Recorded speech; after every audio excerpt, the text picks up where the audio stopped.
अज़ीज़ तलबा व तालिबात अस्सलामु अलैकुम। गुजराती के लास्ट पीरियड में हमने देखा था व्याकरण में एकम 2 समास, जिसके बारे में हम थोड़ा रिवीजन कर लेते हैं। सबसे पहले हमने समास की व्याख्या देखी थी कि सम एटले साथे और आस एटले बेसवू। तो एक शब्द जब दूसरे शब्द के साथ में मिलकर एक नया प्रत्यय रहित शब्द बनाता है उसे समास कहते हैं।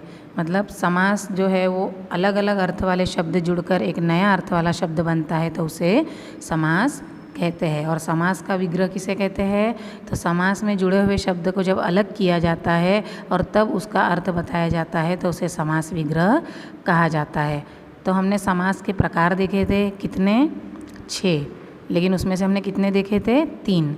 तो पहला द्वंद्व समास देखा था, दूसरा तत्पुरुष समास और तीसरा मध्यम पदलोपी समास। ये 3 समास हमने देखे थे। इसके बाद अब आज हम देखेंगे उपपद समास, कर्मधारय समास अने द्विगु समास। तो जल्दी से ये 3 पर भी थोड़ी नज़र डाल लेते हैं कि द्वंद्व समास। तो जैसे मैंने आपको बताया था कि सामासिक शब्द को जब अलग करते वक्त बीच में अने या के आए विग्रह करते वक्त तो उसे द्वंद्व समास कहते हैं। उसके उदाहरण आप यहाँ नीचे मिसालें देख सकते हो। जो हमने समझा था बहुत ही आसान है कि सामासिक शब्द का विग्रह करते वक्त अगर अने और के बीच में आता है तो समझो कि वो द्वंद्व समास है। अब देखेंगे तत्पुरुष समास। तो हमने विभक्ति के कोष्टक के ज़रिए समझा था कि जिसमें सामासिक शब्द का विग्रह करते वक्त अगर विभक्ति प्रत्यय आता है, जैसे ए, ने, थी, थकी, माटे, वास्ते, नो, नी, नू, ना, ये जो विभक्ति प्रत्यय अगर आता है यानी जो 2 शब्द है वो विभक्ति प्रत्यय से अगर जुड़ते हैं तो समझो कि वो तत्पुरुष समास है। अब देखेंगे मध्यम पद लोपी समास, जिसमें मैंने आपको बताया था कि बीच में वाला पद मध्यम पद उसका लोप हो जाता है, वो लुप्त यानी गायब हो जाता है तो उसे मध्यम पद लोपी समास कहते हैं। जैसे आप यहाँ देख सकते हो कि घोड़ा गाड़ी में ये वड़े चालती, टपाल नाखवानी पेटी में नाखवानी, ये सब जो बीच के शब्द है, बीच के पद है उनका लुप्त हो जाता है और मुख्य पद और गौण पद जो है वही आते हैं तो इसे मध्यम पद लोपी समास कहेंगे। अब प्यारे बच्चों, अब हम आगे बढ़ते हुए इसके आगे का जो समास है उपपद समास, उसकी तरफ गौर करेंगे। तो देखते हैं उपपद समास। तो जे समास में 2 पदों वच्चे कोईने कोई विभक्ति संबंध होय અને જેનું બીજું पद क्रिया धातु होय तेने उपपद समास कहे छे। क्या कहते हैं कि जो समास के 2 पद के बीच में विभक्ति संबंध तो हो ही, जैसे हमने आगे कोष्टक में देखा, तत्पुरुष समास में देखा, लेकिन जो दूसरा पद इसका है वो क्रिया धातु है यानी क्रिया करने की तरफ इशारा करता हो, क्रिया धातु हो, उसे उपपद समास कहते हैं। मिसाल के ज़रिए से समझेंगे तो पहला है नर्मदा। अब ये नर्मदा एक नदी का नाम है जो हमारे गुजरात में ही आई है। तो नर्मदा का अर्थ क्या होता है? नर्म यानी आनंद, और दा मतलब आपनार, देने वाली। तो आनंद देने वाली उसे कहते हैं नर्मदा। तो ये देने वाली, ये जो आपनार है ये क्रिया धातु है। क्रिया बता रहे हैं कि उसकी क्रिया क्या है, तो ये क्रिया धातु है, इसलिए ये उपपद समास है। पानी कड़ो, तो पानी ने कड़े यानी पारखे मतलब पहचाने, तो पानी कड़े एवो यानी पानी को पहचाने ऐसा। तो यहाँ ये भी उपपद समास का उदाहरण है। फिर शांति कर, तो शांति करे एवो मतलब शांति कर दे, खामोशी कर दे ऐसा। तो ये भी क्रिया धातु यहाँ इस्तेमाल किया गया है, करे ऐसा, तो इसलिए ये भी उपपद समास है। अगर इसकी और आसान सी मिसाल मैं आपको देना चाहूँ तो जैसे भयंकर, तो भयानक दिखने वाला, तो उसे भी उपपद समास कहेंगे। फिर और एक है गोताखोर, तो जो समंदर में डुबकी लगाता है वह, तो उसे भी उपपद समास कहेंगे। उसके बाद है पर्वतारोहक, जो पर्वत पर चढ़ता है वो, यानी जो ये क्रिया करता है वो क्रिया धातु अगर इस्तेमाल किया गया है दूसरे पद में तो समझो कि ये उपपद समास है। आगे देखेंगे कर्मधारय समास। तो जे समास में पूर्वपद विशेषण होय अने उत्तरपद विशेष्य होय एवा समास ने कर्मधारय समास कहे छे। अब आपको पता ही है कि विशेषण किसे कहते हैं?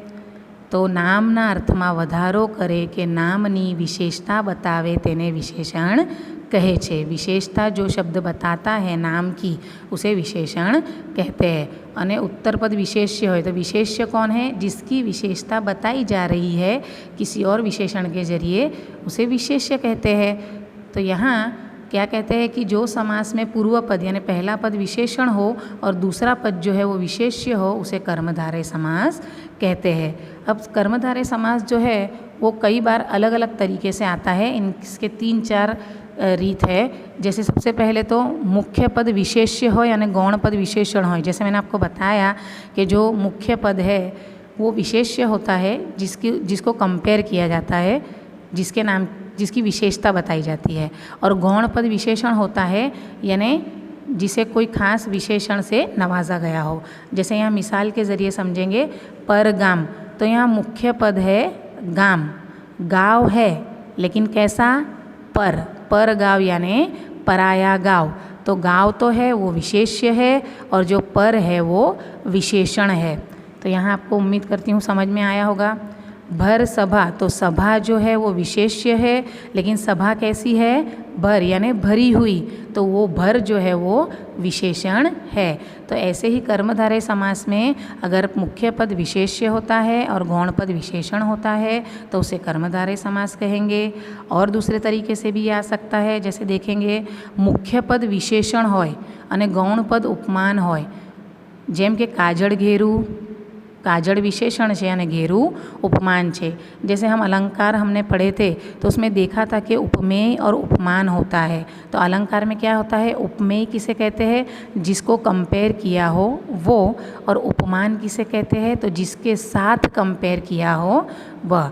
तो यहाँ जो मुख्य पद है वो विशेषण होता है और जो गौण पद है, सेकंड जो वर्ड है, पद है, उसे उपमान होता है। जैसे यहाँ मिसाल दी है काजड़ घेरू, तो काजड़ यहाँ विशेषण है, मतलब घेरू जो उपमान है, तो जिसको कंपेयर किया गया है, घेरू यानी गहरा, तो गहरा है वो उपमान है, तो उसको कंपेयर कर रहे हैं लेकिन किसके साथ? उसकी विशेषता क्या बता रहे हैं कि काजल जैसा गहरा, काजल जैसा गहरा काला डार्क होता है ना, तो वैसा ही। तो यहाँ काजल जो है वो विशेषण है और जो घेरू है वो उपमान है। तो ऐसा भी संबंध आता है, उसमें कर्मधारय समास कहेंगे। आगे और 2 रीत बताई गई है कर्मधारय समास की। तो मुख्य पद उपमेय होय और गौण पद उपमान होय। यहाँ बिल्कुल अलंकार की तरह, जैसे मैंने आपको बताया कि जैसे मेन पद जो है मुख्य पद वो उपमेय होता है जिसको कंपेयर किया जाता है, और गौण पद जो उपमान है मतलब जिसके साथ उसकी सरखामणी की जाती है, कोई अलग वर्ड से उसको नवाजा जाता है, उसको कंपेयर किया जाता है, उसे उपमान कहते हैं। यहाँ मिसाल दी है वायु वेग, तो उसमें वायु उपमेय है और वेग उपमान है। फिर चौथा तरीका और है कर्मधारय समास का कि मुख्य पद जो है वो जातिवाचक संज्ञा है और गौण पद जो है वो व्यक्तिवाचक संज्ञा है।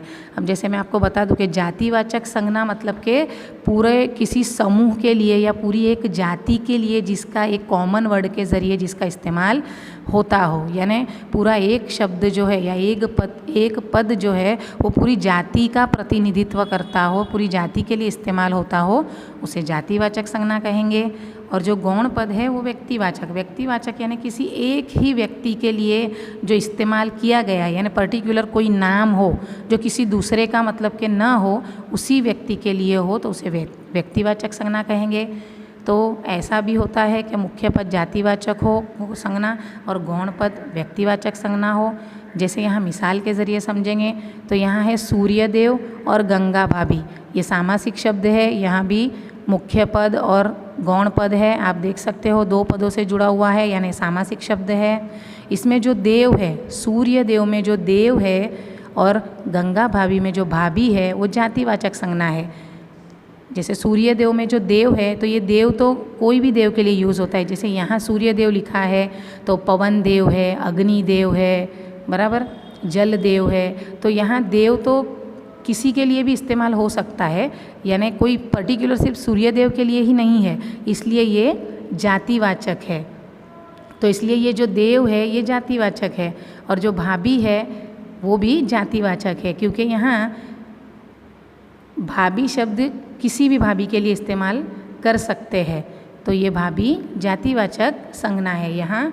और सूर्य जो है वो और गंगा जो है वो व्यक्तिवाचक संज्ञा है। सूर्य भी किसी एक ही के लिए इस्तेमाल किया गया है, तो इसीलिए ये व्यक्तिवाचक संज्ञा है। और गंगा भी एक महिला का नाम है जो पर्टिकुलर उसी के लिए इस्तेमाल किया गया है, इसलिए ये भी व्यक्तिवाचक संज्ञा है। तो अगर मुख्य पद जातिवाचक हो और गौण पद जो है वो व्यक्तिवाचक हो तो यहाँ कर्मधारय समास बनता है। अगर ध्यान से आप इसके चारों तरीके, चारों रीत पढ़ोगे तो आपको ख्याल में आ जाएगा, बहुत इजी है।